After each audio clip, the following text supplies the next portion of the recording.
Assalamualaikum warahmatullahi wabarakatuh. Bagaimana kabar anak-anak hari ini? Alhamdulillah sehat semua ya.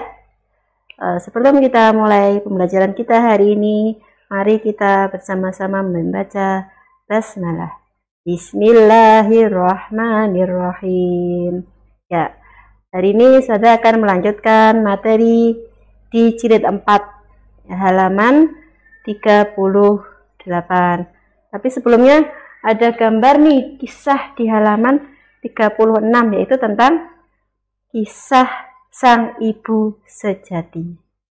Ya, jadi ini kisahnya dahulu kala di zamannya Khalifah Harun ar-Rasyid ya.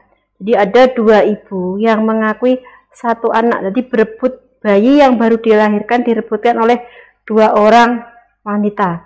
Mereka berebut, akhirnya dibawa ke pengadilan, disidangkan. Hakim bingung memutuskan ini sebenarnya ibu kandungnya yang mana, karena kedua-duanya sama-sama mengakui kalau ini anakku, ini anakku. Akhirnya hakim putus asa, tidak bisa mengambil keputusan. Akhirnya kasus itu pun diserahkan ke raja ya, waktu itu Khalifah Harun ar-Rasyid. Kemudian Khalifah pun memanggil kedua ibu itu dengan cara halus, berharap bahwa kedua ibu itu mau mengalah dan salah satunya memberikan kepada ibu yang sebenarnya.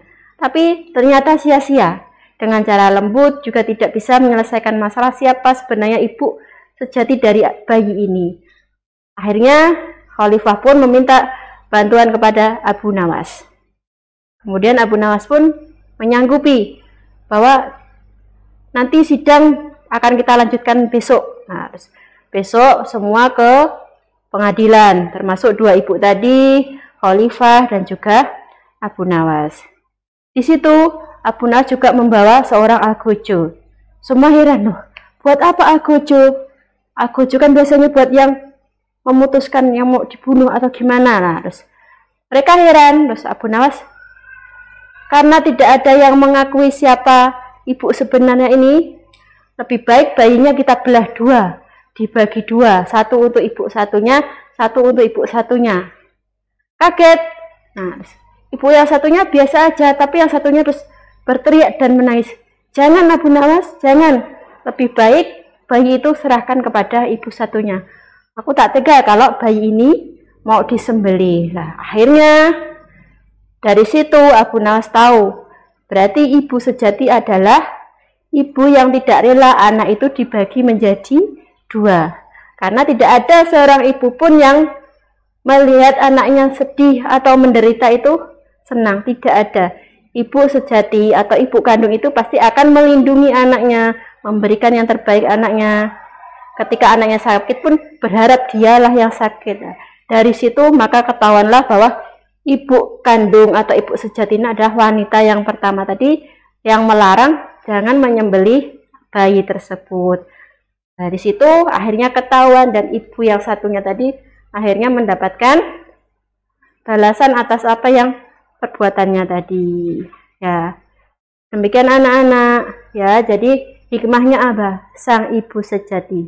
Jadi seorang ibu itu tidak mungkin akan menyakiti anaknya. Ya.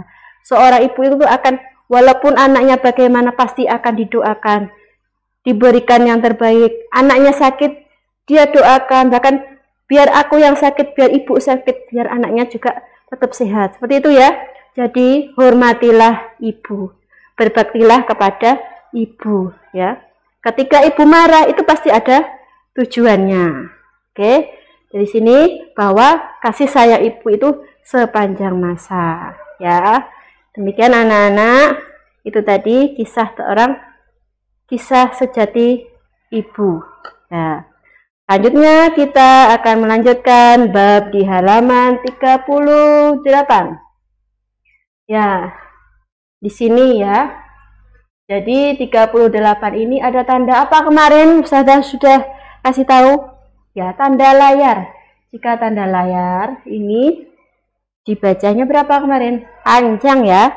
Ini semua yang di halaman ini namanya adalah Fawatihus suwar atau awal dari surat ya.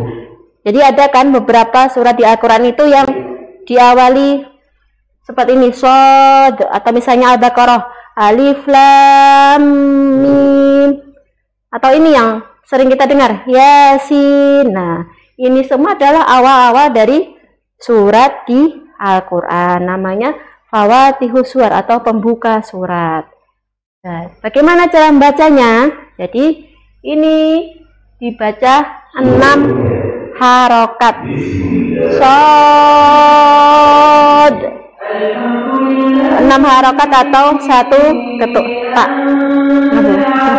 Terus kasih.